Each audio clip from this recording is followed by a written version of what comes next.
Virgo, welcome to your hopes, fears, and reality spread. If you check the description box below, you'll see information on the placements of the cards in this spread and the deck being used for anybody who's interested. Here we go, Virgo.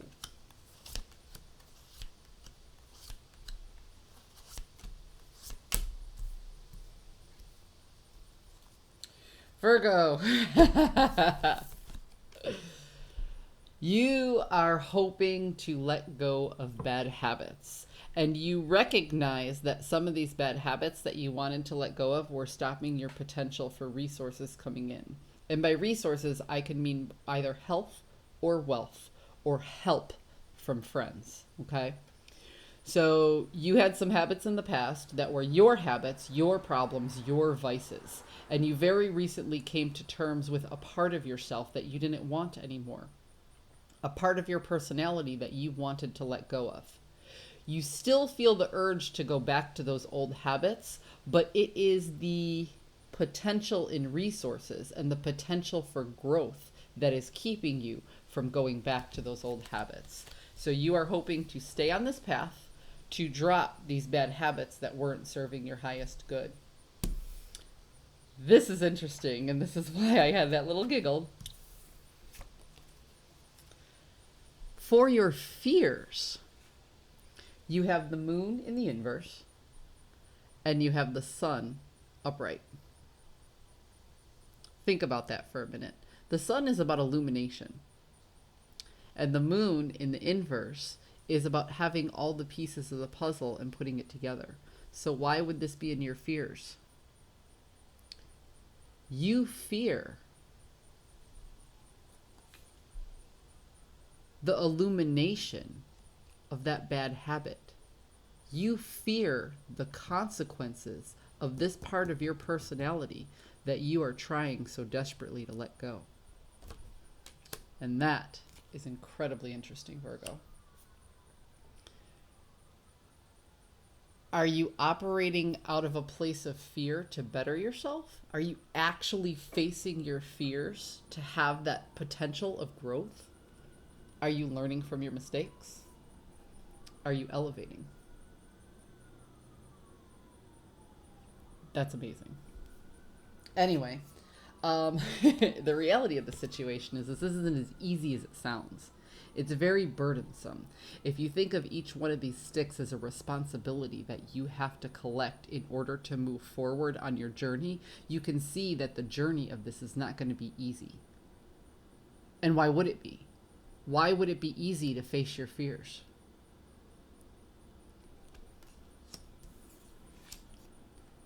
Three of Cups in the inverse. Now let's talk about third-party interference. If this is a relationship, perhaps there were more than two people in the relationship. But if this is vocational, then there were people interfering in your business that didn't need to be there. Also in relationships, this third-party interference could mean somebody who just didn't belong. A lot of times this is a friend or sometimes a mother-in-law or a relative that's really, really involved in your very, very personal relationship that really doesn't have the business being there. Maybe you wanted them there. Maybe you invited them in by telling them the story or this or that.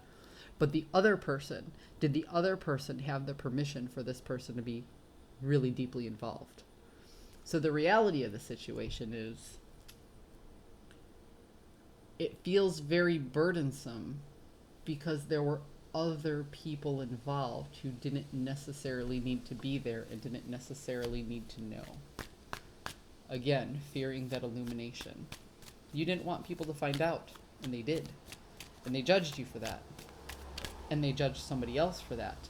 And that other person may not have even known they were being judged. Yeah, this is the wounded warrior. This is somebody defending. Remember how I said all of these, if you think of these as responsibilities, this is all of the things, all of the passions, all of the ideas, all of the responsibilities that you gained, and you're still defending with your very last breath what you have.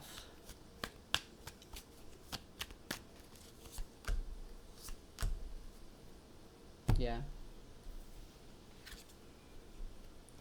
You need the strength, and there's nothing left that you're willing to sacrifice to defend yourself anymore.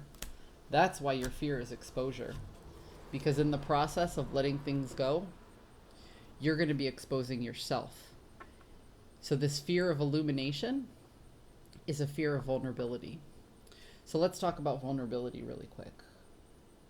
In all the relationships of your life, be in business or personal, one way to build trust is to use reciprocity. You do for me, I do for you. You do for me, I do for you. And over a long period of time, that will build trust.